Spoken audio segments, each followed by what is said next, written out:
Bemorimiz 28 yoshda, turmush qurganiga 5 yil bo'ldi. Ikkilamchi bepushtli erkaklik faktori bilan eko jarayoniga olingan edi.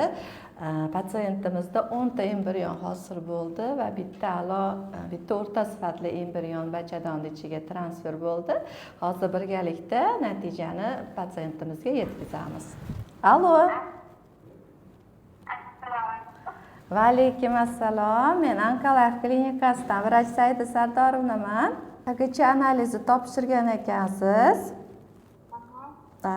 Tabriklaymiz, homiladorsiz. Butun jamoamiz nomidan, ustozimiz Jahangirbek Chakiji nomidan tabriklaymiz. Bergani jim bo'lsin, oxirigacha suyuntirsin. Yaxshi, chiroyli farzandni bag'ringizga bosib oling.